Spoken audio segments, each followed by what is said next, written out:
Mr. Davis's own words reinvigorated our case in 2018. I'm going to give you some of those details, and I'm going to introduce to you our homicide lieutenant, Jason Johansson, and he will provide you many of the details on how we got here today.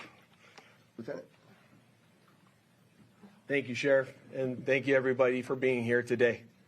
My name is Jason Johansson, and I'm the homicide lieutenant with the Las Vegas Metropolitan Police Department. And my goal here today is to walk you through our investigation and what led us to the indictment of Dwayne Davis, also known as Keefe D, for the murder of Tupac Shakur. This case has been reviewed by our homicide team and homicide detectives for over 2.5 decades. And ultimately, our persistence in this investigation has paid off. Let me walk you through a timeline of events that as we know them right now.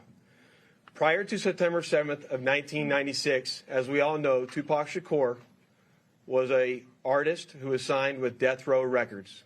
And that Death Row Records and its CEO, Marion Suge Knight, were closely affiliated with the Mob Piru criminal street gangs, and that they had an ongoing feud with the Southside Compton Crips. Dwayne Davis was the leader and shot caller of the Southside Compton Crips. And both of these gangs operated out of the Southern California area of Compton. On the night of September 7th of 1996, Tupac Shakur, along with Suge Knight, and members of their entourage, which include members of Mob Piru, came to Vegas to attend the Mike Tyson fight at the MGM Grand Garden Arena. Members of the Southside Compton Crips, which included Dwayne Davis, along with his nephew, Orlando Anderson, were also in attendance at the same event. As both were leaving the fight, members of Death Row Records spotted Orlando Anderson near an elevator bank inside the MGM, and at that time they began to kick and punch him near that elevator bank. I will now show you hotel security footage, as many of you have already seen, related to this incident.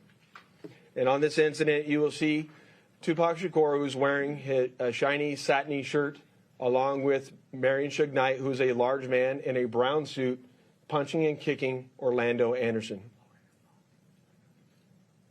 Following this incident, you'll see hotel security intervene, and then they will leave the area of the fight.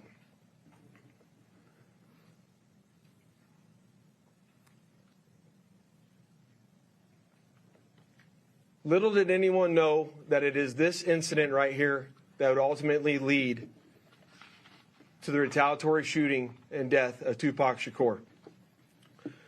Following this incident, Tupac and Suge Knight both left the MGM to make their way to a post-fight party, which was to occur at a local nightclub. At the same time, word had spread amongst members of the Southside Compton Crips of what had occurred inside the MGM. And then that's when Dwayne Davis began to devise a plan to obtain a firearm and retaliate against Suge Knight and Mr. Shakur for what occurred inside the hotel against Mr. Anderson. After Davis obtained a gun, he entered into a white Cadillac along with Terrence Brown, DeAndre Smith, and Orlando Anderson. Based on our investigation, this is where we know they were seated. At some point in time, as they were in the white Cadillac, Mr. Davis took the gun that he had obtained and provided it to the passengers in the rear seat of the vehicle. As they were driving west on Flamingo Road near Koval, they had located the black BMW, which was driven by Suge Knight, and in the passenger seat was Tupac Shakur. And as they turned around, they pulled up near the passenger side of that vehicle and immediately began shooting at Mr. Knight and Mr. Shakur. Following that shooting, the white Cadillac fled the area southbound on Koval, and after our officers arrived on scene, Tupac was later transported to the University Medical Center, where he was treated medically and died approximately 6 days later on September 13th.